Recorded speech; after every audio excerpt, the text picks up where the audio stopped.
Yan guys, mga kapwa. Kusina, ano naman tayo, duty.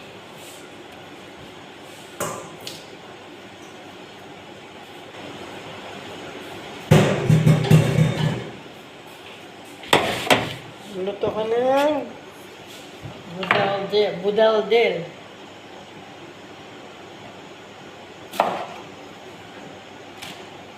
Paborito ng amo kong lalaki to.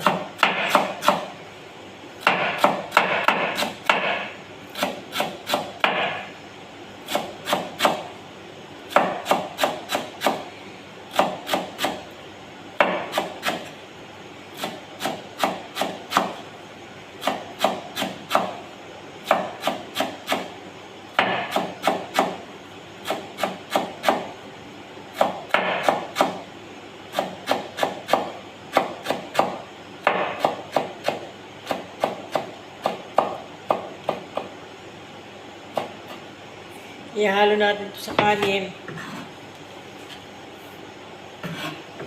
Then, yung oven. Nalagyan natin ng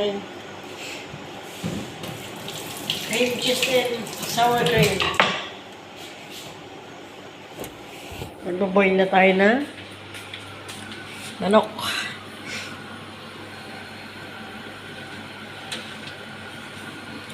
Binaboil na natin. Ito sa kasama sa recipe. Tapos ihimayin natin yan. Tapos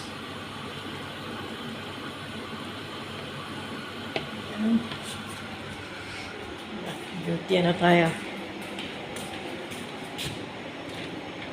Kusina duty.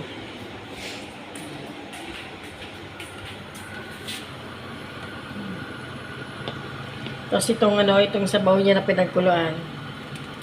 Yan ang pangsabaw natin sa kanin mamaya.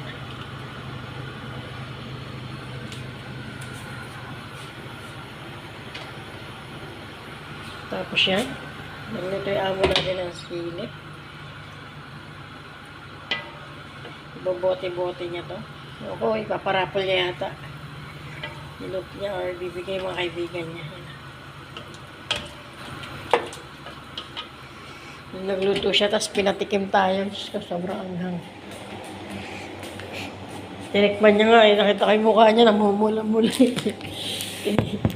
Habang tinikman niya, namumula-mula yung mukha.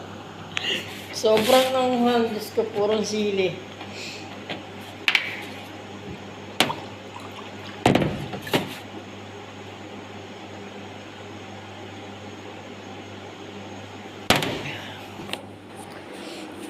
Binlend ko lang siya nito ng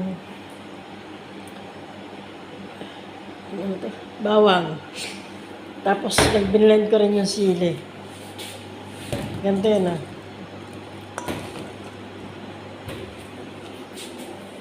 May ano siya ngayon, may luto. Parang may order. Pero isang nga pa tayo lang naman. Yung amo po kasi natin dito, kumuha ng order. Kasi sa atin, umaga sa atin pag may catering per head. Dito hindi. Sa plate. Kasi sila, yung kunyari, nagpapaluto sa madam ko, may order siyang kukunin. Nagdadala sila ng plate. Tapos kung titignan niya yung plate na yun, kung ilan yung kakasya, ganun. Sa atin kasi per head na eh. Diba? Magluluto ka, 20 persons. Kasi tinanong ko siya kanina. Tinanong niya ako ilan ba daw manok yung pwedeng lutuin sa kanin. Sabi ko sa kanya, Madam, ilang tao po ba? Sabi niya, no. Not people. Sabi niya ganun. Sa lalagyanan, sabi niya, sa lalagyanan pala. Sa lalagyanan pala, hindi dun sa ano. Ayan, tingnan mo yung ano namin tatlo. Ito ngayon, ito yung dalawa para sa Friday. Ayan. Lilinisin ko uli yun bukas. Ay, sa Friday. Ito tapos na ito, nalinis ko na. Nalinis na ito. Lalagyan ko na lang ng ano, ito, bukas. Lalagyan ko ng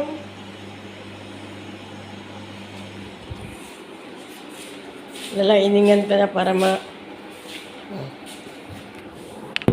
daldal ko kasi may ano kami. Pero gabi pa siya. Gabi pa yung order namin na pagano. Kaibigan niya yung order para may bisita yata yung kaibigan niya.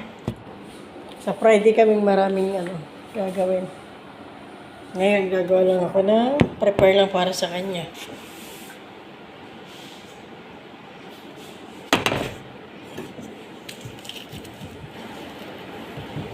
Ito para sa pasta lang yan, pasta. Ang gagawin namin mamaya. Tapos dun lalagay sa may pumpkin. Yung pumpkin nun, i-oven ko ng 1 hour lang. Ilutuin ko lang yung pumpkin. Lalagyan ko siya ng butter, salt and pepper, tsaka herbs. Yan natin silalagay ko na sa oven. Tapos nilutuin niya yung pasta, lalagay din sa loob. Yun na yung order namin ngayon. Kaya sige na. Gagawa tayo ng lunch for today. Binaboil ko na yan kasi budol din.